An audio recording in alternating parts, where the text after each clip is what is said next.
Hello students, हम लोग आज से एक नई शुरुआत करने जा रहे हैं। फिलहाल लास्ट लेक्चर में मैंने आपको बहुत सारे वीडियो डाले थे, लेकिन अब पूरा पैटर्न चेंज कर रहा हूँ क्योंकि हमारे पास समय कम है। तो अब हम लोग महत्वपूर्ण प्रश्नों की श्रृंखला पे बात करने वाले हैं, ठीक है ना।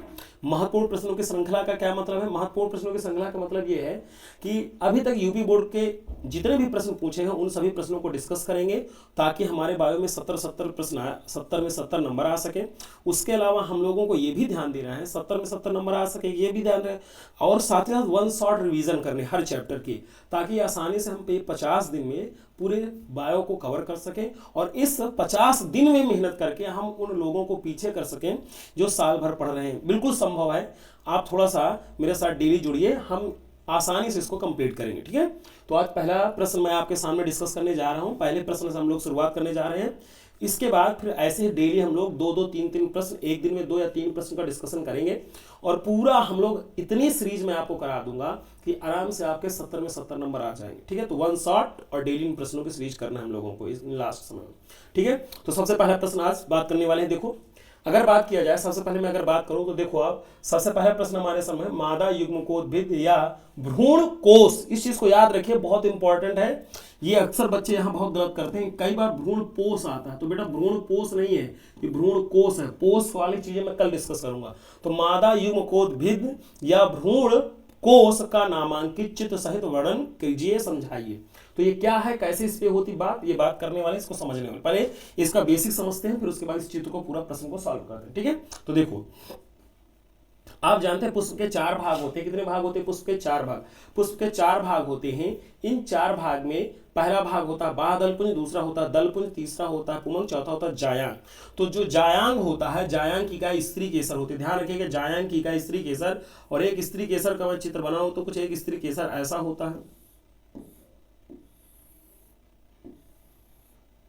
स्त्री केसर कुछ ऐसा होगा, ठीक है। स्त्री केसर की बात किया जाए और उस स्त्री केसर में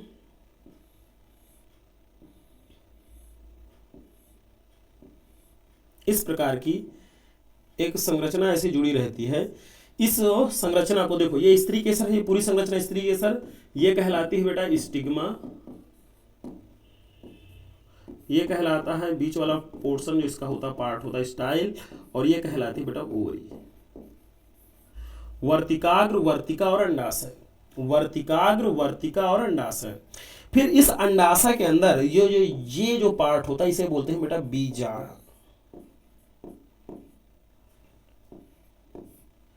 इसे क्या बोलते हैं बेटा? ये अंदर स्ट्रक्चर, इस पूरे स्ट्रक्चर को बोलते हैं हम लोग ओयूल। क्या बोलते हैं बेटा? ओयूल। ओयूल बोलते हैं। ध्यान रखिएगा, इस पूरे स्ट्रक्चर को हम लोग क्या बोलते हैं बेटा? ओयूल। क्या बोलते हैं? ओयूल, ठीक है ना। तो ये जो ओयूल होता है जिसे हम लोग बोलते हैं बीजांड, ठीक है। तो इस बीजांड की अगर हम बात करें तो इस बीजांड के अंदर जो कोशिकाएं होती हैं, इन कोशिकाओं से ही आपका गुरु बीजाणु जनन के द्वारा मादा युग्मकोद्भिद या भ्रूण कोष का निर्माण होता है। मादा युग्मकोद्भिद, मादा युग्मकोद्भिद या भ्रूण कोष का निर्माण होता है। तो समझिएगा, वर्तिकाग, वर्तिका और देखिए फिर से मैं बता रहा हूं। तो पुष्प का चौथा जो पार्ट होता है, पुष्प का जो चौथा चक्र होता है, अगर उसकी मैं बात करूं तो बेटा इस चीज को ध्यान रखिएगा, जो पुष्प का चौथा चक्र होता है उसे हम लोग जायांग बोलते हैं। जायांग की गाय स्त्री केसर, ये पूरी स्त्री केसर की संरचना है। स्त्री केसर का पहला भाग होता है वर्तिका, दूसरा होता है वर्तिका, तीसरा होता है अंडाशय। अंडाशय के अंदर जो ये संरचना पाई जाती है बोलते हैं हम लोग बीजांड, इंग्लिश में बोलते हैं ओयूल बोलते हैं। क्या बोलते हैं बेटा? ओयूल। इस ओयूल के अंदर बहुत सारी कोशिकाएं होती हैं। इसकी संरचना के बारे में ये भी एक बहुत महत्वपूर्ण प्रश्न, इसको हम लोग कल बात करेंगे। इस बीजांड के अंदर जो बहुत सारी कोशिकाएं होते हैं उन्हें बोलते हैं हम लोग गुरु बीजाणु मात्र कोशिका। ये गुरु बीजाणु मात्र कोशिकाओं से ही गुरु बीजाणु जनन के द्वारा, गुरु बीजाणु जनन के द्वारा किसका निर्माण होता है बेटा? भ्रूण कोष या मादा युग्मकोद्भिद का निर्माण होता है। तो उसी की संरचना हम लोग पढ़ने वाले हैं, समझने वाले हैं कैसे ये क्या संरचना होती है, इस चीज को बात करना। तो देखो इसको समझो।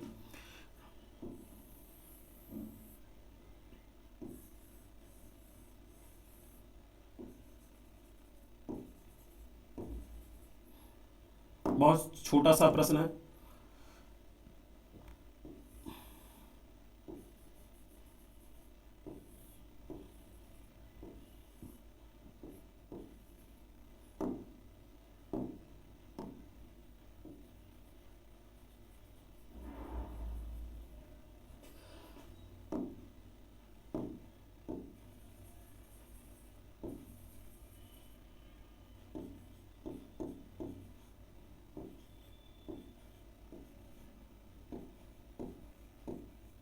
देखो बेटा, ये एक संरचना होती है किसकी बेटा, भ्रूण कोश की, ध्यान रखिएगा बेटा, ये एक संरचना होती है बेटा, भ्रूण कोश की एक संरचना होती है। अब इस चीज को समझ ले पूरा, ये एक भ्रूण कोश की संरचना, इसी को बोलते हैं मादा युग्मकोद्भिद। देखिए समझें, इस चीज को गौर करें, इन तीनों कोशिकाओं को, ये जो तीनों कोशिकाएं हैं एक साथ, इन तीनों कोशिकाओं को बेटा एक साथ मिलाकर हम इन तीनों कोशिकाओं को बोलते हैं सिनर्जिड, या इसी को हम लोग बोलते हैं एंटीपोडल, सॉरी सिनर्जिड कह रहा हूं, इन दोनों तीनों कोशिकाओं को हम लोग मिलाकर बोलते हैं एंटीपोडल सेल। क्या बोलते हैं बेटा, एंटीपोडल सेल। देखो ये बेटा होती है, इधर समझें,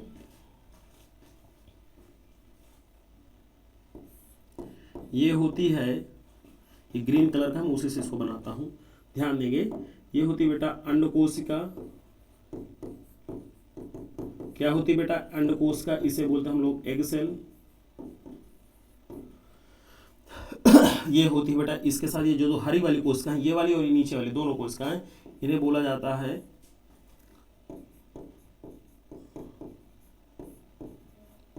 सहायक कोशिका। और अंड कोशिका और सहायक कोशिका ये दोनों मिलकर बनाती हैं बेटा अंड समुच्चय।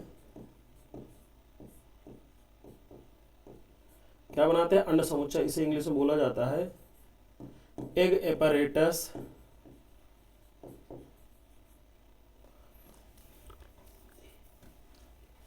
ठीक है ना, एग एपैरेटस बोलते हैं।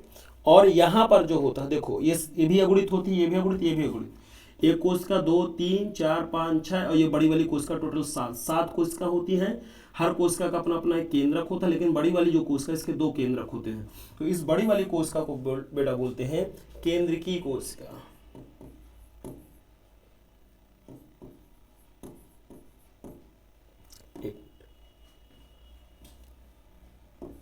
Sorry,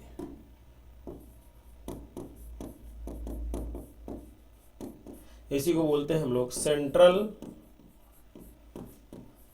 cell. क्या बोलते हैं बेटा, सेंट्रल सेल बोलते हैं। ठीक है, यहां पर इसके जो केंद्रक होते हैं ये इन्हें बोलते हैं स्वतंत्र ध्रुवीय केंद्रक। मैं इस चीज को यहाँ पे लिख रहा हूँ, इन दोनों केंद्रक को हम लोग क्या बोलते हैं बेटा, इस चीज को मैं इधर लिख रहा हूँ, आप लोग इसको मेंशन कर लेंगे, इसे हम लोग बोलते हैं स्वतंत्र ध्रुवीय केंद्रक, या इसी को बोलते हैं स्वतंत्र ध्रुवीय केंद्र, इन्हीं को बोलते हैं फ्री न्यूक्लियर कई बार इसे पोलराई भी बोला जाता है, न्यूक्लियाई भी बोला जाता है, जैसा आप बोलना चाहें, फ्री न्यूक्लियर। ठीक है ना, तो ध्यान रखिए। तो ये आपका पोलर न्यूक्लियाई भी होते हैं, फ्री न्यूक्लियर आपका बोला जाता है। और ये वाले जो प्रश्न हैं आपके, इसमें इसी चीज को मादा युग्मकोद्भिद भी बोला जाता है, इसी भ्रूण कोश को। तो इस चीज को ध्यान रखेंगे आप। इसको मैं लिखे भी दे रहा हूं, अगर इंग्लिश में आपको लिखना है।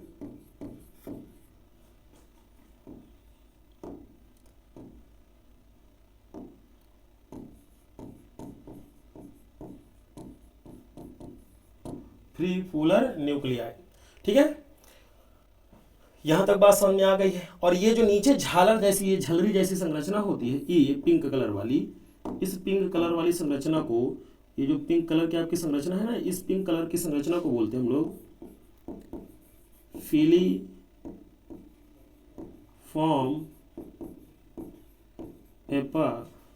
एपैरेटस। फिलीफॉर्म, या इसी को बोलते हैं बेटा तंतुमय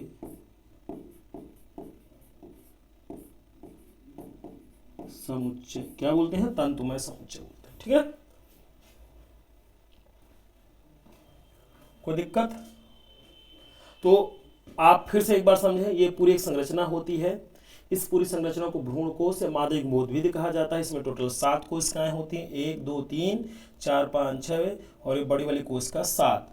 बड़ी वाली कोशिका के पास 2 केंद्रक होते हैं, फ्री पोलर न्यूक्लियाई या स्वतंत्र ध्रुवीय केंद्रक बोलते हैं। ये इस वाले कोशिका को, बड़ी वाली कोशिका को अंड कोशिका बोलते हैं। इसके आसपास जो रहते हैं सहायक कोशिका, इन दोनों को मिला करके अंड समुच्चय कहा जाता है। ये जो संरचना होती है आप देख रहे होंगे ये वाली, तो ये जो संरचना है इसे हम लोग बोलते हैं फिलीफॉर्म एपैरेटस या तंतुमय समुच्चय। ठीक है ना, ये चीज है।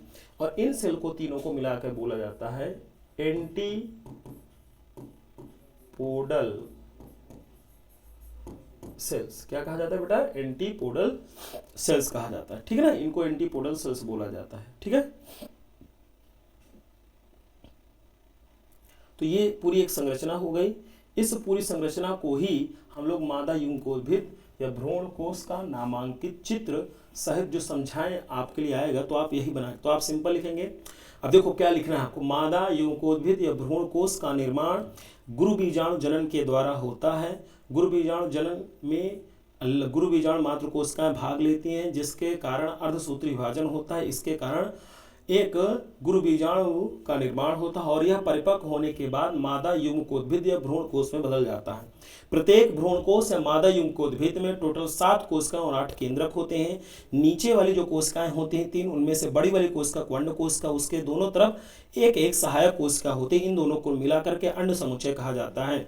अंड समुच्चय के पास ही एक झलरीदार संरचना होती है जिसे तंतुमय समुच्चय कहा जाता है। यह निषेचन में पोलन ट्यूब को या जो पराग नलिका होती है उसे अपनी ओर आकर्षित करती है और परागण के समय सहायता करती है। ये चीज हो गई। उसके बाद जो बड़ी वाली कोशिका है, सबसे बड़ी वाली कोशिका से केंद्रकीय कोशिका कहते हैं, जिसमें स्वतंत्र ध्रुवीय केंद्र के पोलर न्यूक्लियाई उपस्थित होते हैं और जो इधर वाली ये कोशिकाएं उपस्थित होती हैं। उसके पश्चात अंड कोशिका के दूसरे तरफ इस वाले इंड को देखो, इसे बोलते हैं माइक्रोपाइलर इंड बोलते हैं, ठीक है, और इसे बोलते हैं हम लोग आपका चैलेजल इंड। चैलेजल इंड जो होता है, ठीक है, तो जो चैलेजल इंड की तरफ होते हैं जो कोशिकाएं होती हैं, इनमें भी 3 कोशिकाएं होती हैं। इन 3 कोशिकाओं को एंटीपोडल सेल कहा जाता है। क्या कहा जाता है बेटा? एंटीपोडल सेल बोला जाता है। तो इस प्रकार की कुछ एक संरचना हो गई। इस पूरी संरचना को आपको लिखना है और इसका आप एक बार स्क्रीनशॉट ले लें और इसको आप तरीके से लिख के आएंगे। ये प्रश्न बहुत बार यूपी बोर्ड में पूछा गया है, तो इस चीज़ को आप लोग ध्यान देंगे, ठीक है ना। तो जैसे दोबारा एक बार मैं फिर से रिवाइज करा दे रहा हूँ, आपको इस चीज़ को ध्यान रखना है कि कहाँ कैसे प्रश्न बनेगा, इस चीज़ पे आप बहुत फोकस करेंगे, ठीक है। कई बार बच्चा क्या होता है, उसे लगता है कि बहुत चीज़ें मतलब शब्द में कंफ्यूजन करता है, तो शब्द में, और एक बार इसमें 1 नंबर का जो प्रश्न आया वो सिर्फ इतना आया यूपी बोर्ड में, ये प्रश्न बहुत बार आया है, सिर्फ 1 नंबर पे ऐसा प्रश्न आया है। ऑप्शन में भी बन सकता है, याद लघुत्तरी में जो बन सकता है प्रश्न, तो ये बना था कि ये बताइए मादा युग्मकोद्भिद, और वो कम, ये भ्रूण कोश को ज्यादा बोलता है, मादा युग्मकोद्भिद या प्रश्न में कहेगा भ्रूण कोश में कुल कितनी कोशिकाएं होती हैं, कुल कितनी कोशिकाएं होती हैं। तो कुल कितनी कोशिकाएं, कितने केंद्रक होते हैं, तो अभी अभी आपको जस्ट मैंने बताया कि टोटल 7 कोशिकाएं और 8 केंद्रक होते हैं। तो ठीक है, ये चीज हो गया।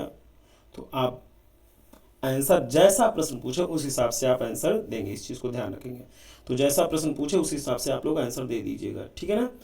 कोई डाउट तो नहीं है यहाँ तक, तो इस चीज को आप नोट कर लें, फिर जैसा हो आप लोग मुझे बताएंगे अगले लेक्चर में, ठीक है। तो अगले लेक्चर में हम लोग अगले प्रश्नों की बात करेंगे, इस चीज को ध्यान रखेंगे, कोई डाउट नहीं होना चाहिए, ठीक है।